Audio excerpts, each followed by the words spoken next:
Good morning, and welcome to the home of Unitarian Universalism in Central Washington. My name is Chris Rader. I'm happy to be your celebrant today.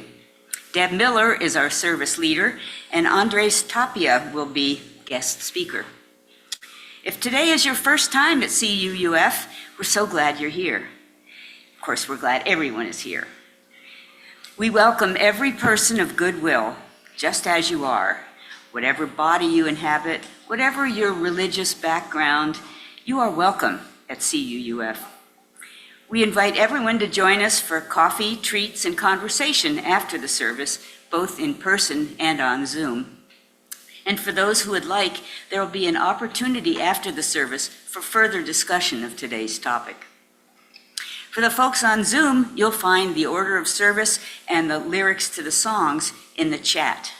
Owen Barnes is our Zoom host today. And speaking of Zoom, let's all turn around and wave to everybody at the camera and all the people on Zoom. Hello there.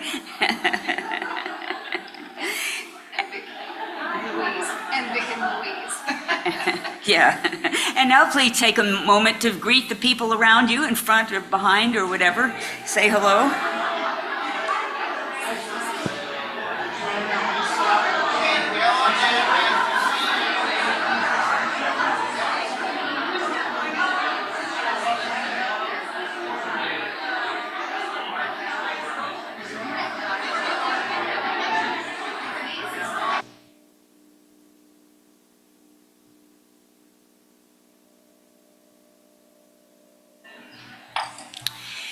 And we have one announcement today. It's our board president, Julie McAllister, will give us a board report. Thank you so much. I'm Julie McAllister. I'm the board president again. So at last week's board meeting, you're welcome, a wide variety of subjects were addressed. First, the books, the financial books for the fiscal year that just ended, June 30th, are not completed yet, are not closed. So that's largely due to some of the legacy systems that we need to use. As a result, we deferred as a board all of the questions of what to do with the contingency fund donation and any surplus funds until the books are closed, so until the August meeting. That said, CUUF is in wonderful financial shape still. We also welcomed our new members, Heather and Jerry Bailey. Heather might be on Zoom.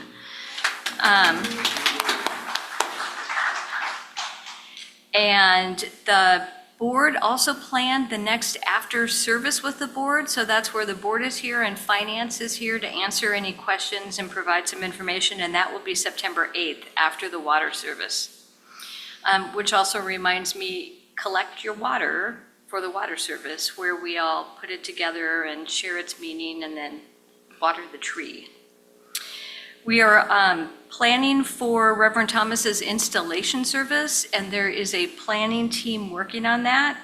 Rita Salama, Don Flick, and Ronnie Craven. So more information will be coming out about that. We also completed Reverend Thomas's feedback for his performance evaluation, and we are planning for our board yearly retreat on August 24th. And we implemented some new processes for both the order of service and the newsletters with some editing, reviewing, so that hopefully you will see those improve also. Then after the board meeting, after the formal board meeting, we had an informal meeting where we were joined by the New Building Task Force and by leadership from the Pacific Northwest Methodist Conference to explore opportunities for us possibly using the previous Trinity Methodist site as a new home for CUUF. So there's genuine interest by all parties in looking at this, and we're starting a process of seeing if that might be a possibility. And you'll be hearing more about that in the future. Right now, it's very preliminary. Thank you. Thank you, Julie. Our fellowship is located on the ancestral homeland of the Pasquosa. For thousands of years, they have lived here, making a vibrant way of life and a rich culture from the land, the beings, and human neighbors with whom they share it. The Pisquosa still live here, still practice their cultural traditions, are still trying to form healthy, respectful relationships with the dominant culture, and are still working to have their rights restored and their treaty obligations fulfilled. For more on this subject, please visit our website, cascadeuu.org, under Welcome. And now, let's rise in body or spirit. So our opening words this morning, it's not always easy to find love at the center, by Unitarian Universalist Community Minister Esther Hurlburt. It is not easy to find love at the center. There is not a set of easy instructions, numbered 1 through 7 or maybe 8. It is not easy to find love at the center. Today, in Covenant, we celebrate our living tradition, which invites us to take deep breaths of fresh air into the newness of every day, so our minds, hearts, and spirits will be continually nourished. It is not easy to find love at the center, so for today we gather in Covenant to celebrate the reality that love is at the core of our beings, and that love will guide us if we open ourselves to the challenges which love requires of us. May we accept the challenge with dignity and grace.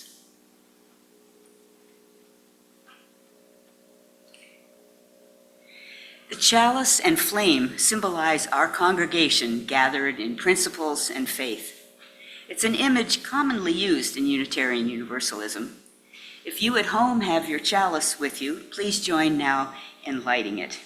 Here in the sanctuary, we will speak these lighting words in unison. We light this chalice with an open heart. We light this chalice with resolve. We light this chalice with tears still fresh on our cheeks. We light this chalice in hope, a tiny flame we nurture. We light this chalice with reverence for this place, for these people, for this time. We light this chalice with all our souls longing to be who we are, to be who we will become, to be ourselves. We light this chalice in self-love, in giving love, in holy love. And we don't have a story today, but let's form an arch and sing our children to their classes, or to her class.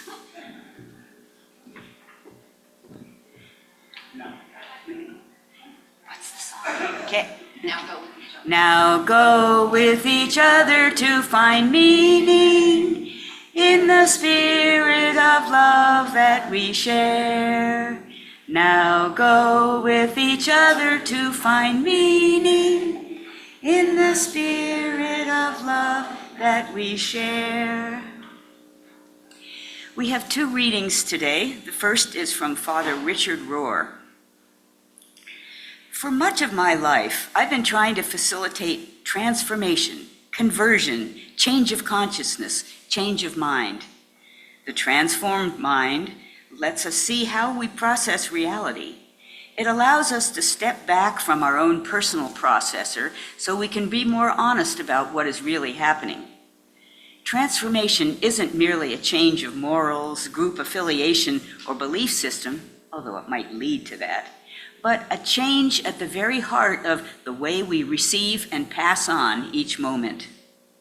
Do we use the moment to strengthen our own ego position, or do we use the moment to enter into a much broader seeing and connecting? Authentic God experience always leads toward service, toward the depths, the margins, toward people suffering or considered outsiders.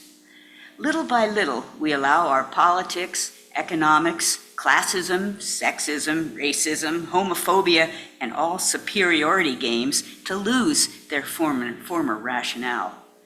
Our motivation foundationally changes from security, status, and control to generosity, humility, and cooperation.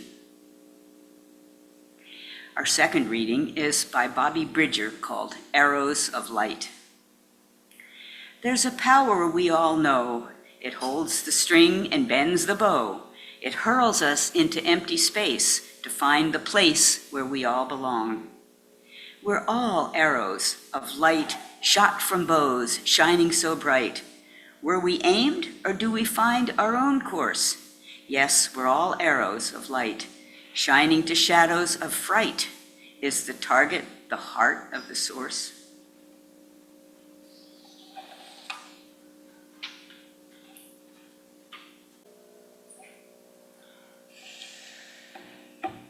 Oh, it feels a little somber in here this morning, just a tiny bit. So here we go. Thank you all for being here this morning. I've been contemplating this service for quite a while, and I think, Steve, I missed your prayer service, but the stickers, the humanity, the interconnected web, it was like, God, I said to Hideo, like, I got to do something around that. So I've tried not to copy, but I think there's really something there about the interconnected web. So George McFeely Rogers, fondly known as the host of the preschool television series Mr. Rogers' Neighborhood, once said, "The connections we make in the course of a life, maybe that's what heaven is." Many of you likely know that Fred Rogers was also a Presbyterian minister. I've been a Unitarian Universalist UU, as I fondly call myself, several of us do, for almost 16 years. This is less than many in this room and more than some. I came here as a spiritual refugee in desperate need of community and connection. Little did I know at the time, as a spiritual refugee, I needed sanctuary. Over the years, there have been many voices in this pulpit, and since my arrival, we've had several professional faith leaders and lay leaders who have helped guide our congregations seeking and searching. It was an article in the Saturday Faith section of the Wenatchee World about a newly hired part-time minister here at Cascade UU that led me through the doors of this fellowship so many years ago. The article painted a picture of a faith leader who didn't fit the normal mold of faith leader that I had grown up with. A tiny glimmer of curiosity was all I needed to carry me through these doors, these church doors, and into this sanctuary. At the time, I chose these doors, these church doors. I chose to use that term primarily when talking to my religiously devout grandmother in my attempt to win her love. Side note here, my inner child had a hard time accepting the truth, which was actually I had won her love on the day I was born. My main point is, in 2008, at the age of 46, I walked through the doors of a church on my own accord for the first time in my life. Over the last 16 years, I have heard a variety of professional UU ministers and lay speakers preach. One of the stories that has stayed with me through the years was one minister telling about their family road trip across the US to visit relatives. During their summer journey, the family had stopped for lunch at a Subway shop in a rural community where a youth group from the Catholic tradition was also stopped for lunch. One of the youth saw the UU ministers standing on the Side of Love t-shirt and inquired, "I hear UUs don't believe in Jesus, is that true?" To which the minister replied without missing a beat, "We believe that Jesus was a good teacher." American author and speaker and pastor John Maxwell has written many books, primarily focusing on leadership. In his blog post, Jesus' Teaching on Servant Leadership, Maxwell writes, "When you think of servanthood, do you envision it as an activity performed by relatively low-skilled people at the bottom of the flowchart? Often we assume that if we serve, people will lower their view of us. but this is wrong. He goes on to write, servanthood is not about position or skill. It's about attitude. Leaders seek ways they can add value to others, and the primary way they do it is by serving them. Another American author and motivational speaker, Wayne Dyer, had this philosophical, personal outlook about Jesus. My beliefs are that the truth is the truth until you organize it, and then it becomes a lie. I don't think that Jesus was teaching Christianity. Jesus was teaching kindness, love, concern, and peace. What I tell people is don't be Christian, be Christ-like. Don't be Buddhist, be Buddha-like. Another normal mold of faith leader I grew up with was, I am not worthy and must revere these esteemed leaders and place them in high regard, for they are wise and powerful and they carry the truth. The truth I grew up with, which I recognize now as not the truth, but it was my inner child's belief that I was not worthy. This belief kept me locked in fear of most faith leaders as I grew up. Today I am seeing more clearly that I was socialized to believe that power differential was normal. My grandmother believed that she was not worthy, and she prayed every day for her sins to be forgiven. At the end of her life, she prayed for Jesus to take her home.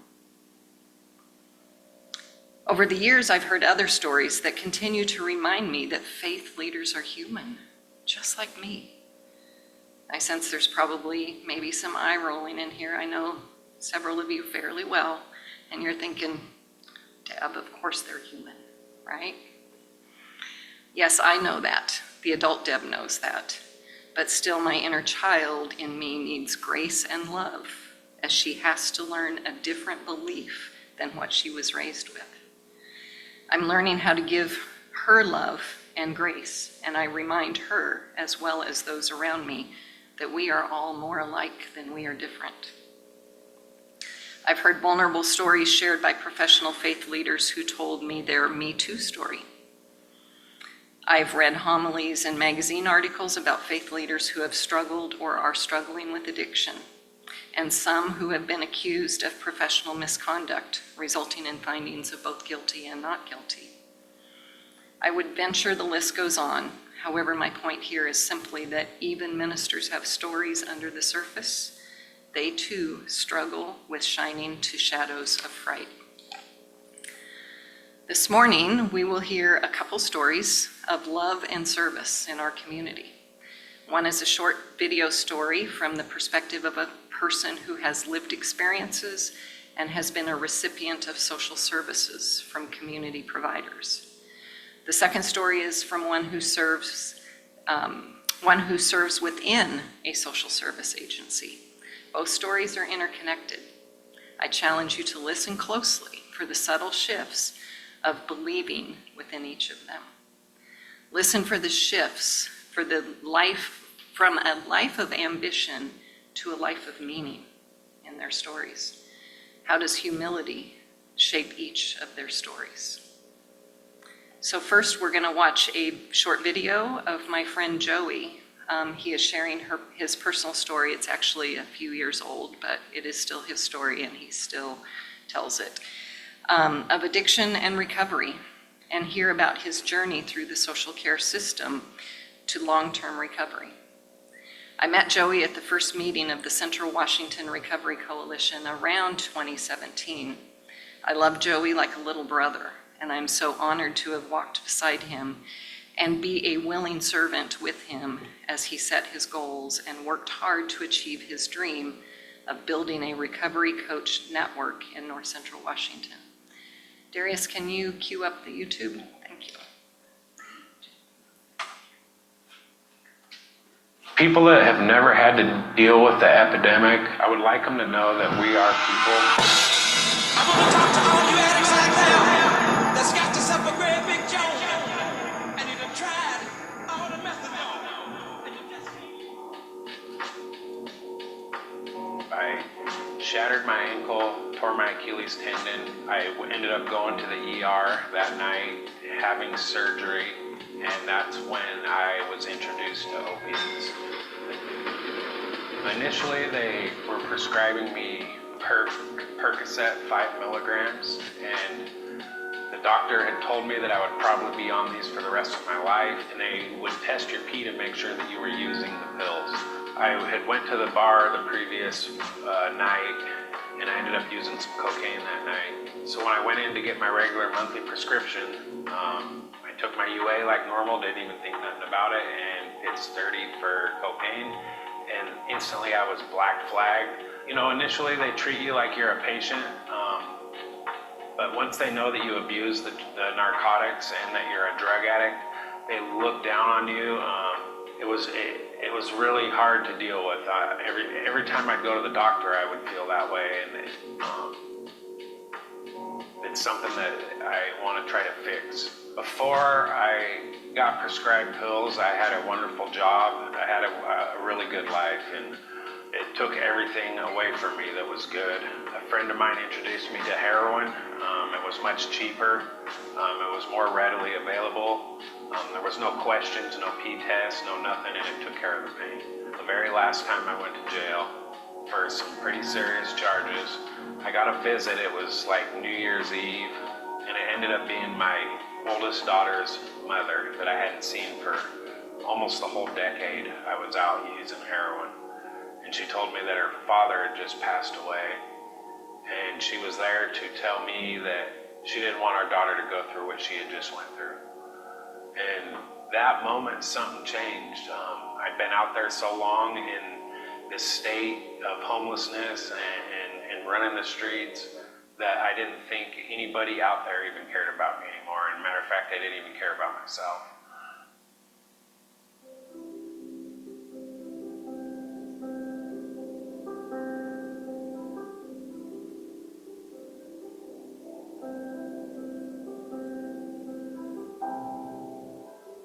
A room full of people that were like me and had been through the same circumstances and things I'd been through, and so there was that I could relate to them, but there was no judgment. I've never been a real religious person, but I've been a very spiritual person. Things have happened in my addiction and in my recovery that are unexplainable. The only explanation is a power greater than myself, which I choose to call God. The Central Washington Recovery Coalition started about 15 months ago at somebody's house. It was just a group of, 5 or 6 of us that had talked about it previously, and we set a date, and a bunch of people from the community showed up, and that's when we really got that feeling that the community is really trying to do something different. This epidemic is worse than it's ever been, than any drug epidemic that's ever been in the history of the United States. And it's not going to get any better unless people start doing something different. We're sons, we're daughters, we're mothers, we're children. We're just caught up with the disease of addiction, and we can recover, and we do recover.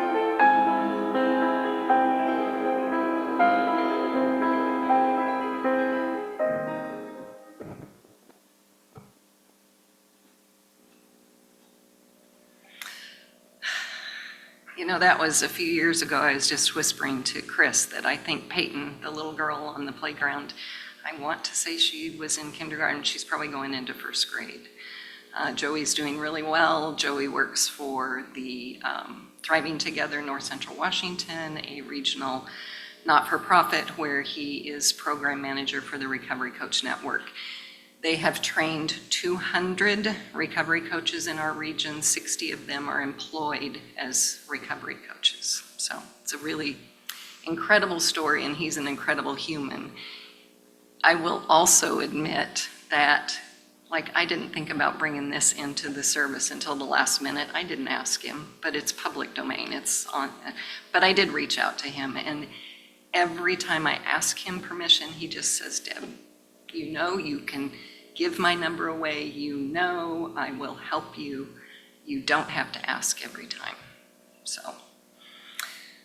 our next story It's gonna get us out of the bathtub, that's what I'll say. Our next story is, I've invited Andy from our office, from the office where I work. Andy is the office manager at Action Health Partners. And I've asked him to share some stories. His office is right outside of mine. He doesn't have a door. I have a door on mine, but if mine is open, I can hear his interactions with people who come in the door or people on the phone. And because most of the time it's only the two of us in the office, we have lots of talks. And now he talks about, like, I can't wait for our Friday philosophical conversation, Deb. We do that a lot. So I've asked him to come in and share a few stories, observations, and personal life lessons from his perspective. He joined our team in 2022 at the time that the world of health and human services was preparing to reopen after the pandemic. The story of how he came to be employed at our organization is a fun one that we don't have time for this morning, but we welcome you to ask us after the service if you're curious. So Andy, I'll invite you up.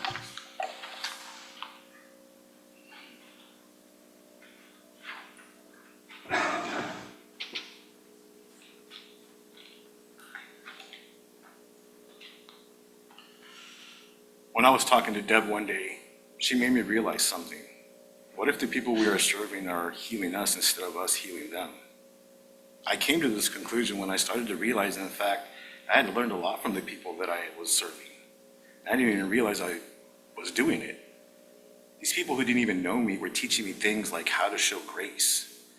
And the most important thing, in my opinion, is how to show love and heal the world through that. The strange thing, though, is that the more I kept talking to Deb about these things, which she does have a really good way of bringing that up to you, to challenge you to think, but I didn't feel broken. That's because they were helping me at that moment. I didn't even realize it. During one of my calls, I had to ask for a little bit of grace, but I couldn't figure out how. So in my normal way that I always go, I figured, hey, might as well just start with an apology and go from there.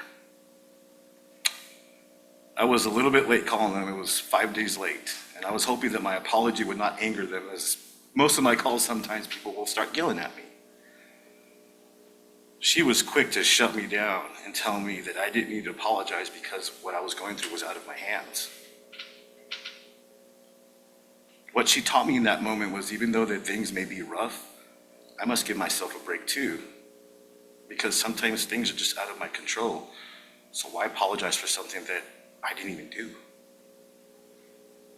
The other call I had still makes me think about it every day. I called them because they had a Medicare question and I wanted to offer them an appointment with one of our Sheba representatives. He started listing all the reasons and all the things why he wanted to talk to them and why he had called us. Some of them, which I'm not going to lie to you guys, were sounding really painful and really like he was going through a lot. Even after listening to all of his issues, I could feel his warmth, his laughter, coming through that phone in such a weird way. I actually told him that even though he was probably in a lot of pain and struggling, he was still very upbeat and cheerful, and I wanted to know why. He told me, you're right, I am in a lot of pain, but why should I take it out on the world? It's not their fault. How is that fair? What made these two calls connect was the hidden message that I got from them. It was love.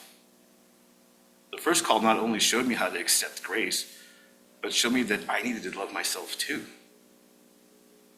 Maybe it was the way that I was talking about myself, but he then reminded me that the only people who truly put other people ahead of them are the people that are trying to love other people without even knowing it. He may not have said that, but that's how I felt, that I needed to do that for the world. We are all beings that are full of emotion, but sometimes you need to be a little bit vulnerable. Why? Without me doing any of that, I would have never come to these conclusions, and I would have never been able to show myself grace or try to Show grace to everybody around me, because isn't that what we always need? Love.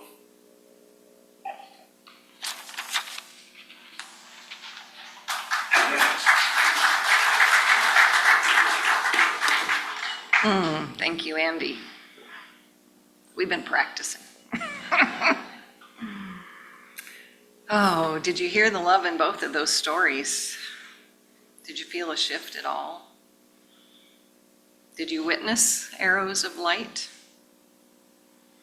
I find that when I am quiet inside, that place of deep peacefulness in my soul, I receive those arrows of light that pierce my core. This morning's stories are just a couple of many, and they are truly everywhere. I will leave you with two brief messages that were serendipitously delivered to me this week. The first, in my personal email on Friday morning, the consistent daily meditation from Richard Rohr at the Center for Action and Contemplation. His message was actually the end of his series. He did a day on each of the 12 steps of recovery.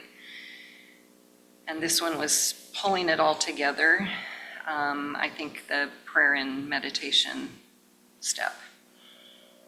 Until people's basic egocentricity is radically exposed and foundationally redirected, much religion becomes occupied with rearranging deck chairs on the Titanic, moving alongside other isolated passengers while the whole ship sinks. And the second was offered to me on Thursday from a contract manager at a state agency. It's probably our second largest contract, and it's like it makes us pull our hair out most of the time.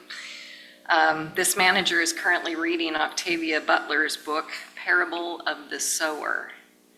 And during our monthly check-in, as she was listening to our report and telling her all the good things that we're doing, she said, Deb, that reminds me of a quote from the book that I'm reading.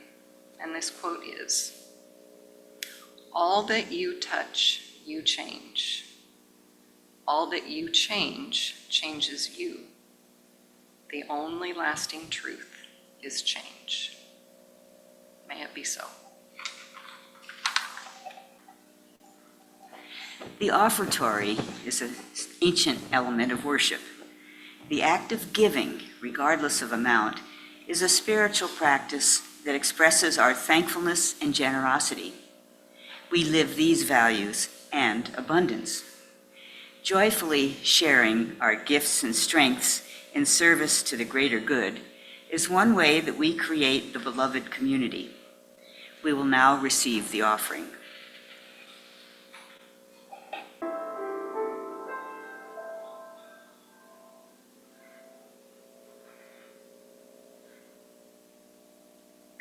We are blessed by your generosity. May your gifts make a difference in our community through the ministries of this fellowship.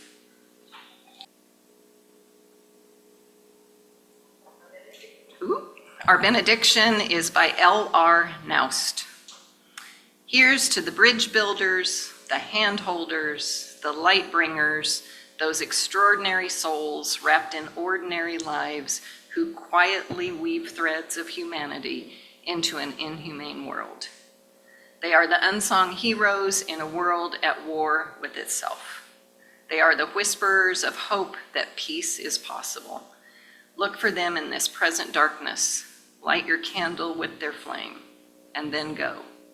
Build bridges, hold hands, bring light to a dark and desperate world. Be the hero you are looking for. Peace is possible. It begins with us. And now, as we extinguish our chalice, please join with saying the words printed in your order of service or on the screen. We extinguish this flame, but not the light of truth, the warmth of community, or the fire of commitment.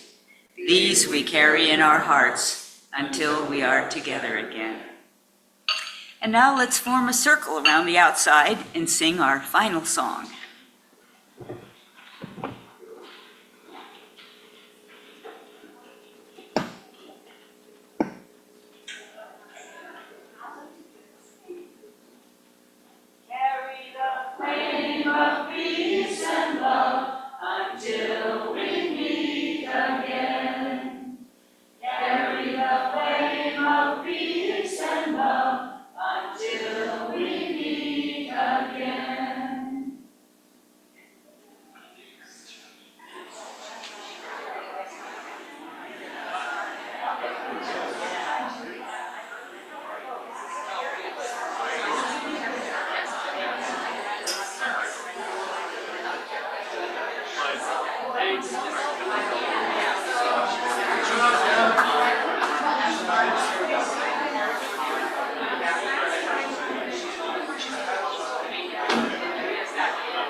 I've already put my name on the Oh, ballot.